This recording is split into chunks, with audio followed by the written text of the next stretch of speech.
सचिन कुकरेती, आपका अपने चैनल नीलकंठ ज्योतिष में हार्दिक अभिनंदन करता हूँ।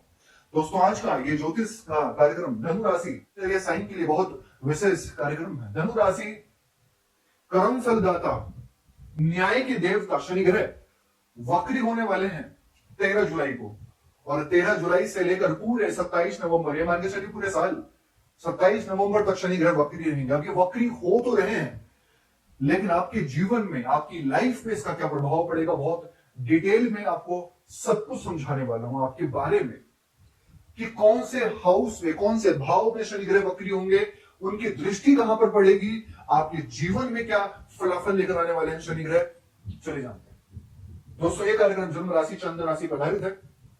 अगर आप अपनी जन्म कुंडली पे विश्लेषण करवाना चाहते हैं तो नंबर सिर्फ चैनल और वीडियो के डिस्क्रिप्शन में। चलिए जानते हैं कि ये वक्र हो जाना शनि ग्रह का आपके जीवन में क्या फलाफल पड़ने वाला है। दोस्तों, आपकी राशि से, ये आपकी राशि है धनु राशि 9वें नंबर की, और आपकी राशि से शनि आपके 4th हाउस में ट्रांजिट कर रहे हैं। क्या आप जानते हैं कि अभी आपकी शनि की ढैया भी चल रही है। और एक बात, अगर शनि की ढैया पे आप एक स्पेशल वीडियो चाहते हैं कि अभी शनि की ढैया आपको क्या क्या फल दे सकती है, कमेंट कीजिएगा। जितने ज्यादा कमेंट होंगे बहुत जल्दी वीडियो आपके समक्ष लेकर आऊंगा। ठीक है, चलिए पहले थोड़ा जान लेते हैं कि शनि जो वक्री हो रहे हैं, ये वक्री का अर्थ क्या होता है आखिर, थोड़ा जान लेते हैं।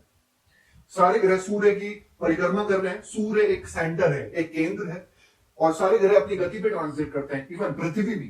ठीक है, जब कोई ग्रह एक कोने पे आ जाता है, एस्ट्रोनॉमिकली इल्यूजन होता है कि वो ग्रह उल्टा चल रहा है। पृथ्वी बीच में आने की वजह से पृथ्वी से लगता है कि वो ग्रह उल्टा चल रहा है, लेकिन ऐसा नहीं होता। वो ग्रह उल्टा नहीं चलता, बस स्लो हो जाता है।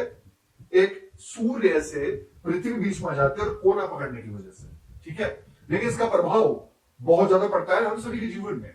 पेंडिंग चीजों को पूरा करते हैं, क्योंकि देखो वक्र हुआ है। देखिए, मान लीजिए सपोज दैट, छोटा सा एग्जांपल, आप किसी ट्रेन में चल रहे हैं और ट्रेन बड़ी स्पीड से चल रही है, तो आप कुछ नहीं कर पाएंगे, आप एक जगह बैठे रहेंगे। ठीक है, और आपके सामने वाली ट्रेन स्लो चल रही है, तो आपको लगता है कि वो ट्रेन रुकी हुई है। ठीक है, लेकिन जब ट्रेन स्लो होती है तो इंसान रुकती है, तो इंसान बहुत कुछ करता है, पानी पीता है, सब कुछ करता है, अपनी चीजों को पूरा करता है। ऐसे ही प्लेनेट है।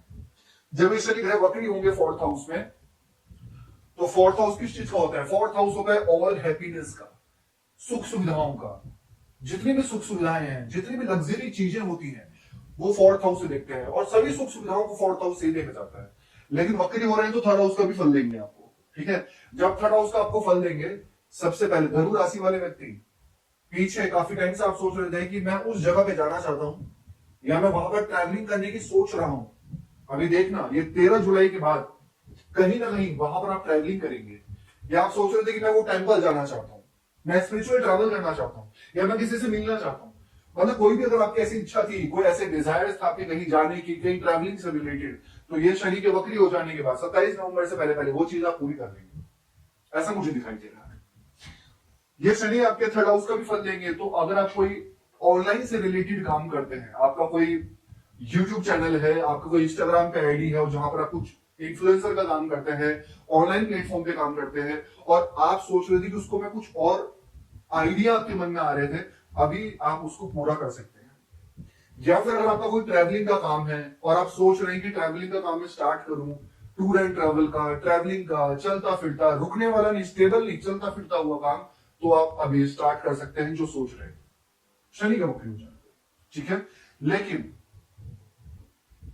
4th हाउस में शनि वक्री होंगे तो एक चीज है कि अगर जो लोग अपने अपने फैमिली से दूर थे, काफी दूर थे अपनी फैमिली से, अभी आप फैमिली से मिलेंगे। ऐसा योग बन रहा है कि कहीं ना कहीं आप अपनी फैमिली से मिलेंगे। ठीक है, बिल्कुल ऐसा बहुत अच्छा योग दिख रहा है, खासकर अपनी मदर से, और कनेक्शंस बनेंगे। लेकिन एक चीज मैं आपसे जरूर कहूंगा यहाँ पर कि शनि वक्री की दृष्टि, वक्र शनि की दृष्टि आपके 10th हाउस पर भी पड़ेगी। ये 10th हाउस पर पड़ेगी। जब वक्र शनि की दृष्टि 10th हाउस पर पड़ती है तो इंसान को डिसैटिस्फैक्शन देती है काम में। यानी कि वक्र शनि, एक तो शनि स्लो है, और वक्र शनि स्लो होके देख रहे हैं 10th हाउस को, आप रुके हैं, आप स्लो हैं और 10th हाउस को देख रहे हैं, यानी कि आपका काम थोड़ा स्लो होगा। आप उतने एनर्जी लेवल के साथ में काम नहीं करेंगे, आपको थोड़ा सा लेजीनेस देखा जा सकता है काम में। आप चाहेंगे बहुत कुछ, आपके एक्सपेक्टेशंस बहुत कुछ होंगे, आपके इरादे बहुत कुछ होंगे, आप करना बहुत कुछ चाहेंगे, लेकिन करेंगे नहीं। मैंने एक लाइन बोली थी ना स्टार्टिंग में कि कल कर लूंगा, देखा जाएगा, कल हो जाएगा, और वो कल कभी नहीं आता। आप सिर्फ सोचते हो, एक इल्यूजन्स में रहते हो। वही इल्यूजन्स आपको अपने काम में भी होगी थोड़ा बहुत बीच बीच में, क्योंकि एक तो शनि की ढैया चल रही है, दूसरा शनि ग्रह वक्री हो रहे हैं, और तीसरा आपकी कुंडली में शनि खराब नहीं होना चाहिए। अगर आपकी कुंडली में शनि भी खराब हो गया कुंडली के अंदर, तो फिर तो ये आपके लिए खराब हो जाएगा। ठीक है, तो कहीं ना कहीं अपनी कुंडली को दिखाइए और पूछिए कि आपकी कुंडली में शनि ग्रह कैसे प्लेसमेंट में बैठे हैं, नेगेटिव प्लेसमेंट में है या फिर बहुत अच्छी प्लेसमेंट में। ठीक है, यहां पर कुछ व्यक्ति ऐसा भी हो सकता है कि 10th हाउस को देखने की वजह से अपनी करियर में कुछ परिवर्तन लाने का प्रयास करें, या फिर कुछ आर्गुमेंट हो जाए बॉस के साथ में, सीनियर्स के साथ में, और आप रिजाइन डाल दो, कुछ ना कुछ चेंज कर दो। तो ये ऐसा दिखाई दे रहा है। जल्दबाजी में डिसीजन ना लें आप, हर देखी हुई चीज को, हर सुनी हुई चीज को आप सच ना मानिए। ठीक है, तो इसलिए थोड़ा ध्यान दीजिएगा, इल्यूजन्स में मत रहना, ध्यान देना। ठीक है, इसके साथ साथ वक्र शनि की दृष्टि आपके फर्स्ट हाउस पे भी पड़ेगी। यहाँ पे जब फर्स्ट हाउस में शनि की दृष्टि पड़ेगी, वो वक्र शनि की, तो इंसान जिस चीजों को सोचता है ना, तो ज्यादा सोचता है, जिस चीजों को मान लेता है, चिढ़ जाता है, फ्रस्ट्रेट हो जाता है, तो फिर ज्यादा हो जाता है। यहां पर फिर आपको 3 चीजों में ध्यान रखना है। सबसे पहले तो अपने लव रिलेशन पे, मैरिड लाइफ पे, और करियर में, साथ करियर में, वर्किंग प्लेस में काम कर रहे लोगों के साथ। नहीं तो ये थोड़ा सा फ्रस्ट्रेशन बढ़ सकता है आपके साथ में। सिर्फ वक्र शनि की वजह से नहीं बोल रहा हूं, वक्र शनि प्लस शनि की ढैया, ये 2 चीजें।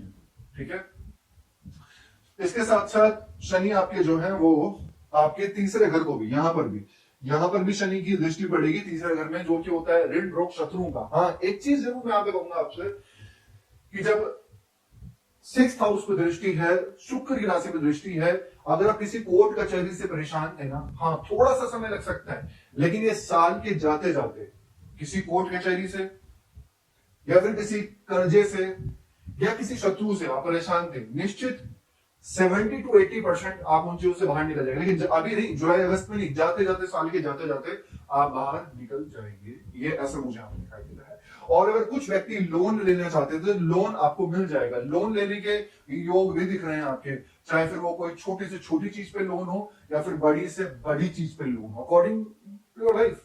ठीक है, लेकिन दिख रहा है ऐसा। इसके साथ साथ शनि 4th में है। ठीक है, आपने कहीं पे कुछ जगह ले रखी थी, आपने कहीं पे कुछ जगह फाइनल कर रखी थी, तो हो सकता है कि वो चीजें क्लियर हो जाए, वहां पर आप काम स्टार्ट कर दो। ठीक है, ऐसा मुझे यहाँ पे दिख रहा है। और कहीं पर कुछ डील फाइनल करो, प्रॉपर्टी से रिलेटेड हो गया, कंस्ट्रक्शन वगैरह ऐसी चीजें हो गई, मशीनरी वगैरह चीजें हो गई, ऑयल गैस वगैरह हो गया, पेट्रोल पंप वगैरह चीजें हो गई। कहीं ना इन चीजों से रिलेटेड आप डील फाइनल करो, जो इन चीजों में करना चाहते हैं वो बेटर होगा। या फिर बिल्डिंग्स वगैरह, बिल्डिंग मटेरियल वगैरह, ऐसे भी चीजें दिख रही है। ठीक है, और फर्स्ट हाउस में शनि की दृष्टि है चंद्रमा पे। ठीक है, ठीक है, ठीक है। बस मैं एक चीज आपसे लास्ट में कहूंगा कि कोई भी चीज आप करना चाहते हैं तो बहुत ही पेशेंस के साथ में करिएगा, जल्दबाजी में मत कीजिएगा। ठीक है ना, तो नहीं तो आपको ये थोड़ा सा ये नुकसान वाला भी हो सकता है। क्या उपाय आपको करने चाहिए? सबसे पहले तो शनि की ढैया चल रही है आपको शनि ग्रह का बीज मंत्र करना ही चाहिए। ओम प्राम प्रीम प्रोम स शनिश्चराय नमः 108 बार डेली। गुरु का बीज मंत्र करो, राशि स्वामी है आपके, ओम ग्राम गिरिम गुरु स गुरुवे नमः 108 बार। ठीक है, और इसके साथ में डेली हनुमान चालीसा का पाठ भी निरंतर फॉलो करते हैं। कैसे लगे आपको वीडियो? लाइक कीजिएगा, शेयर कीजिएगा, बने रहिए हमारे साथ। धन्यवाद।